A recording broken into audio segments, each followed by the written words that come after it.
तो 25,000 सवाल करके हमें रिवाइज कर लेंगे हम सेलेक्ट। आईआईटी की डिग्री लग जाएगी ना तभी तेरी शक्ल नहीं दिखाएंगे हम। डीपीपी जो आपको मिलेंगे अगर आप उन्हें ध्यान से देखोगे तो 4,000 से 5,000 के बीच में आएंगे बस। क्या आपको जेईई मेन के कम से भी कम पिछले 10 साल के पेपर करने चाहिए? और जो मैंने मैनेजरिज्म पढ़ लिया, मैनेजरिज्म पढ़ने के बाद मैंने शीट भी कर ली, मैंने डीपीपी भी कर लिया, पर ये आपको बताएगा कि जो आपने पढ़ाई जो समझा है वो वाकई एग्जाम के लायक है या अगर इसके एक भी सवाल नहीं हो रहा तो फिर इस प्रैक्टिस का कोई फायदा।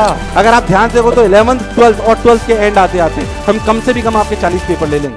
अगर आप ध्यान से देखो तो इस 25,000 सवाल करके रिवाइज कर लेंगे, क्या हमारा सिलेक्शन हो जाएगा? या सबका रेस्पॉन्स नहीं आ रहा? यस और नो? जितना रेस्पॉन्स तुम शादी में देते हो उससे ज्यादा यहां दीजिए।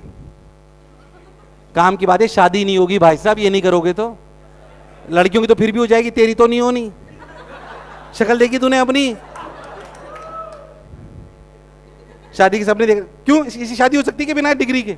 तेरे आईआईटी की डिग्री लग जाएगी ना तभी तेरी शक्ल नहीं दिखाएंगे हम कि बस लड़का आईआईटी है, शादी करनी है तो कर लो। साला ऐसे किसी का मजाक उड़ाना अच्छी बात है। अपना ही आदमी क्या कहते हो यार? साला वापस आ जाऊंगे ट्रैक पे। तो 25,000 सवाल करके हमें रिवाइज कर लेंगे हम सेलेक्ट। मैं सिर्फ इतना सा मान रहा हूं कि तुम अभी तक 10,000 सवाल कर चुके हो 11 12 मिला के। क्या मेरा मानना बहुत बेमानी है? इतना मान सकता हूं? अरे यस और नो? तुमने उनको रिवाइज नहीं करा पर 10,000 सवाल तो कर रखे हैं। ये 10 अच्छा पहले बताओ 25,000 सवाल हम आपको कैसे देते हैं? ये 25 हमारा धर्म कहां पर है मैं आपको बताता हूं। अगर आपने हम पे भरोसा करा है तो हमारे धर्म बनता है कि हम आपको 25,000 सवाल स्ट्रक्चर्ड दें। अगर आज देवांशी ने विश्वास कर लिया कि जो सर ने बोला है वो मैं पूरा होमवर्क करूंगा, तो सर का धर्म बनता है, इंस्टीट्यूट का धर्म बनता है कि वो उनको वही सवाल दे जो। अगर मैं आपको अनस्ट्रक्चर्ड मटेरियल दे दूं कि रोटेशन पे मैंने 500 सवाल करा दिए और पता लगा हीट पे मैंने 10 सवाल करा के खत्म करा दिया, तो भले आपने मेहनत उतनी ही करी हो पर आपको फायदा होने वाला? आपने तो 25,000 सवाल करे। What is the point of doing it? Yes और नो? अपन बेसिकली चलते हैं। 25,000 सवाल कहां करेंगे आप? ध्यान सुनिएगा। ये 25,000 सवाल आप करोगे शीट में। शीट की एक्सरसाइज 1 2 और 3 अगर अपन जोड़ लें, पीवाईक्यू अलग रखेंगे, एक्सरसाइज 1 एक्सरसाइज 2 और एक्सरसाइज 3, अगर इनको हम जोड़ लें ये करीब करीब 10,000 सवाल हैं अप्रोक्सीमेटली। 9:30 से लेकर 10:30 के बीच में होंगे कहीं ना कहीं। अप्रोक्सीमेटली 10,000 सवाल हैं। कितने? 10,000 सवाल हैं। 10,000 से थोड़ा सा लोअर साइड ही होंगे, ज्यादा साइड नहीं होंगे। ये हो गया आपको कुछ डीपीपीज मिली होंगी। डीपीपीज बैच वाइज मिलती है, कुछ 11th में मिली होंगी, कुछ 12th में मिली होगी। अभी मैं ऐप के मटेरियल की बात नहीं कर रहा हूं आपसे, बहुत बेसिक डीपीपीज जो आपको मिली होंगी अगर आप उन्हें ध्यान से देखोगे तो 4,000 से 5,000 के बीच में आएंगी बस। अपर साइड बता रहा हूं, ये भी लोअर साइड नहीं, ये 4,000 से 5,000। ये दोनों का पर्पस होता है प्रैक्टिस करना। एक तो पर्पस भी समझे मटेरियल का पर्पस क्या है, इसका मतलब पर्पस क्या है? प्रैक्टिस करना। इसके बाद आता है हमारा एक मटेरियल जिसे हम बोलते हैं पीवाईक्यूज। पीवाईक्यूज के अपने पास दो तरीके के होते हैं, जेईई मेन और।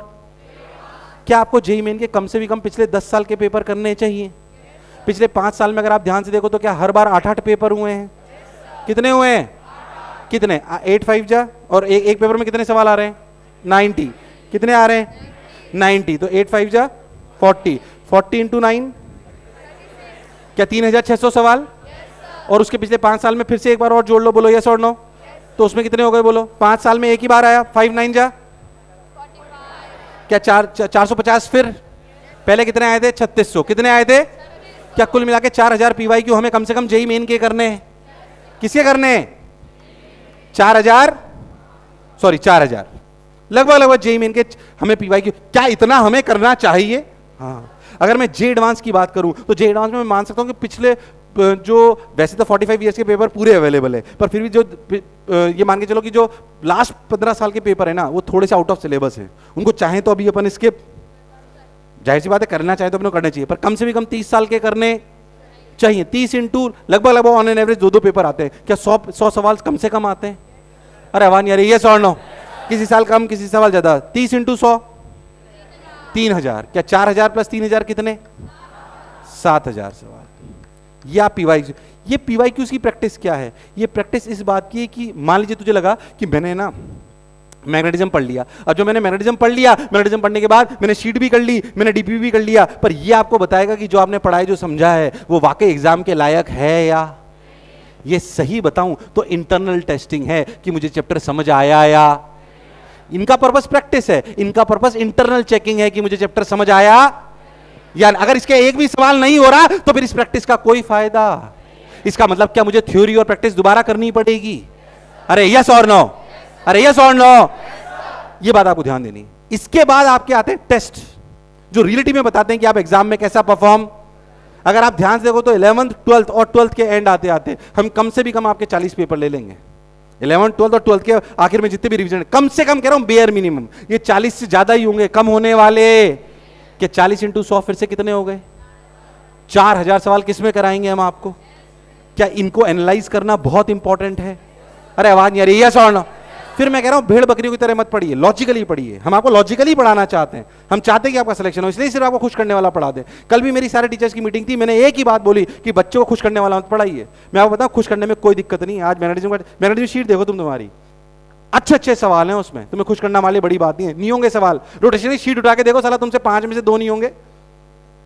सच्चाई है, एडवांस के लेवल पे बनाई गई है। उसको खुश करने में हमें क्या दिक्कत है? जो जैसा टीचर पढ़ाए वही शीट में दे दे, वही एग्जाम में दे दे, तुम्हारे नंबर आ जाएंगे, तुम खुश, तुम्हारे माँ बाप भी खुश। आखिरी में एक एग्जाम में तो फेल हो गए, तो बोलोगे अरे यार पता नहीं क्या हुआ। पता नहीं क्या हुआ, नहीं पता है हमें कि क्या हुआ है, हमने आपको बेवकूफ बनाया, वो हम नहीं करेंगे। आप खुश करने वाला पढ़ने चाहते हो कि सिलेक्शन वाला?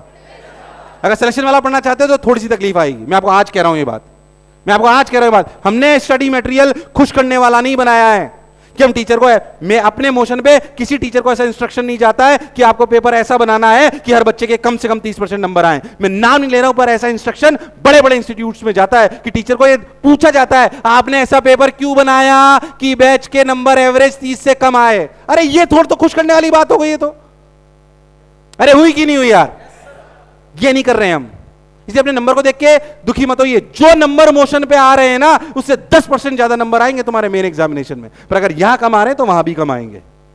पर ऐसा नहीं होगा कि यहां पे 100 आ रहे हो और वहां पे 50 हो जाएं। ऐसा नहीं होगा। यहां 100 अगर एवरेज आ रहा है ना, वहां 110 120 आएंगे तुम्हारे। ये भी तुम्हें दावे से कह सकता हूं। आखिरी के जो तुम्हारे टेस्ट होंगे ना, फुल सिलेबस, जो तुम्हारे नंबर आएंगे ना मोशन में, उससे ज्यादा आएंगे मेन एग्जाम में। दावे के साथ कह सकता हूं ये बात आपको। क्या मेरी बात एकदम क्लियर है? इसे इन टेस्ट पे फोकस करेंगे। सबसे ज्यादा हमें हमारी कमियां कौन बताता है? टेस्ट। कि हम क्या वीक कर रहे हैं, हमारी स्किल वीक है, हमारी स्पीड वीक है, हमें चैप्टर आता है या? सबसे ज्यादा कौन बताता है? टेस्ट। 4000 7000 कितने? 11। इसको 10 और 4 पकड़ लो, कितना? 14। 14 और 11 कितने? ये देखो 7 और ये 4 11। 11 और ये, क्या मेरी बात क्लियर है? इसमें से कितने कर चुके हो तुम? इसके अलावा जो एक चीज मैं और तुम्हें कहना चाहता हूं, जो एक्स्ट्रा है पर वो अपने को करनी पड़ेगी, जो तुम्हें करनी, ध्यान सुनना। क्या हुआ? नहीं करनी है?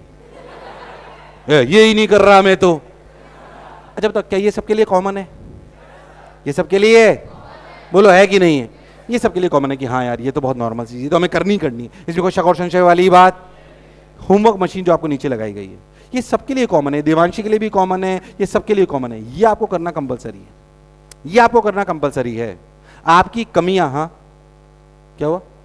समोसे रुक जा, आप थोड़ी देर बाद अभी नहीं तो साला इनका पूरा ध्यान समोसों पे ही होगा। ध्यान सुनो, काम की बातें बता रहा हूं। क्या होमवर्क मशीन, ये जितना भी स्टडी मटेरियल है, क्या ये सबके लिए कॉमन है? पर अगर देवांशी की कोई मिस्टेक है तो ये मशीन अलग तरीके से काम करती है, जो आपको पता होना। पहले बताओ, क्या मैं ये कर लूंगा मेरा सिलेक्शन हो जाएगा? क्या तुमने इसमें से कितने कर चुके हो, क्या तुम्हें पता है? मैक्सिमम तुम शीटों में कर चुके होंगे। कहां कर चुके होंगे? शीट्स में तुम कर चुके होंगे। अगर तुमने नहीं करा तो करिए, जब भी टाइम बच रहा है। अच्छा सर, ये तो बात समझ में आ गई। अब एक लॉजिकली बात सुनते हैं। अभी चल रहा है, ऐसा समझिए आज 1 सितंबर है। फर्स्ट ही ना आज? कोई बात नहीं, अब सितंबर से काउंट करते हैं थोड़ा आसानी के लिए। सितंबर, अक्टूबर, नवंबर, दिसंबर, जनवरी, फरवरी, मार्च, अप्रैल। तुम्हारा जे एडवांस कब होगा? जून में। बीच में मेंस भी आएगा, मैं मान रहा हूं। उसके पहले सिलेबस खत्म हो जाएगा, बात खत्म। मैं मेन एग्जामिनेशन की बात कर रहा हूं। बोलो यस और नो? तुम्हारे बच्चे हैं 9 महीने। कितने बच्चे हैं? 9 महीने बच्चे तुम्हारे पास। कितने? 9 महीने में से मैं मान रहा हूं 9 इंटू 30 270। कितने दिन है तुम्हारे पास? मैं ये मान रहा हूं कि तुम बोर्ड में दे दोगे 2 महीने। कितने? और 1 महीने तुम दे दोगे किस में? मेंस में दे दोगे या रिवीजन में दे दोगे?